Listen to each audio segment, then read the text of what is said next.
Ready? Start.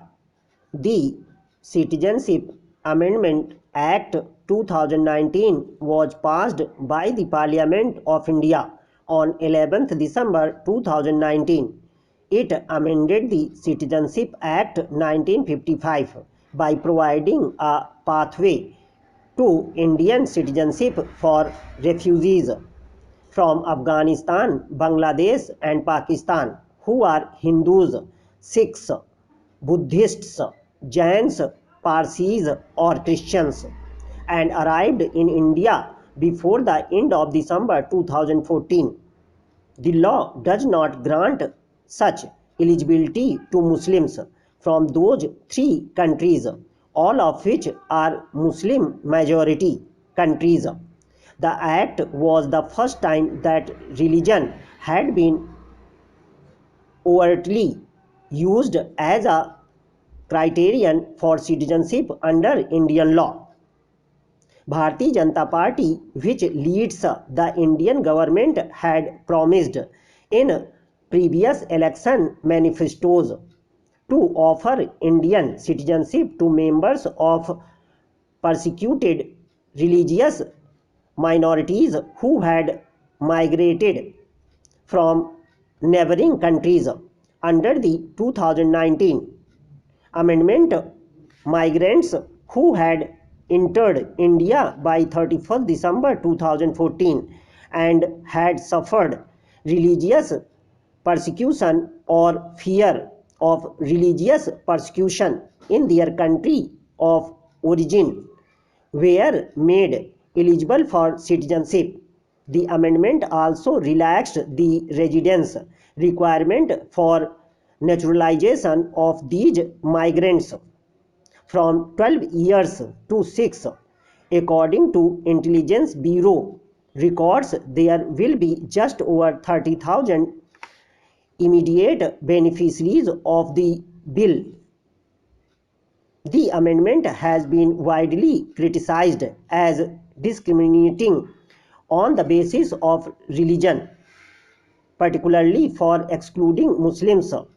The Office of the United Nations High Commissioner of Human Rights called it fundamentally discriminatory, adding that while India's goal of protecting persecuted groups is welcome, this should be accomplished through a non-discriminatory, robust national asylum system.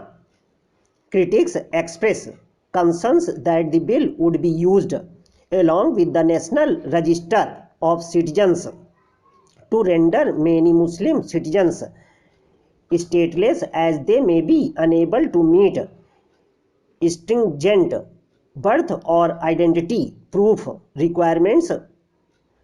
Commentators also question the exclusion of persecuted religious minorities from other regions such as Tibet, Sri Lanka, and Myanmar.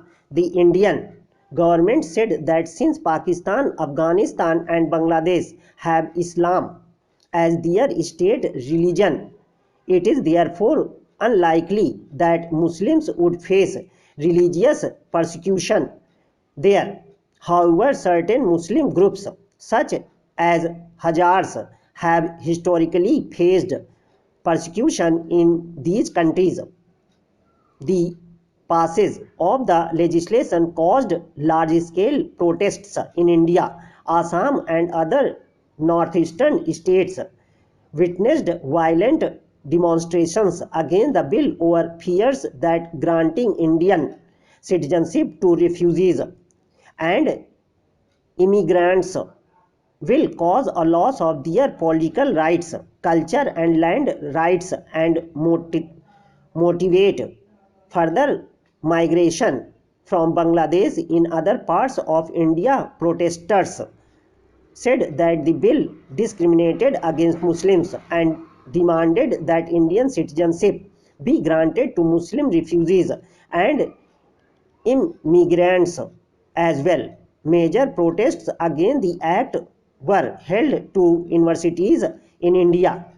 students at Aligarh Muslim University and Jamia Millia Islamia alleged brutal suppression by the police.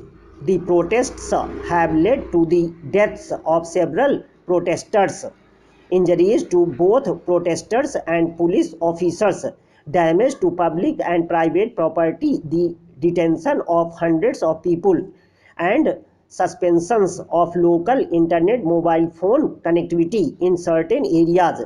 Some states announced that they would not implement the act. In response, the Union Home Ministry said that states lack the legal power to stop the implementation of the CCA.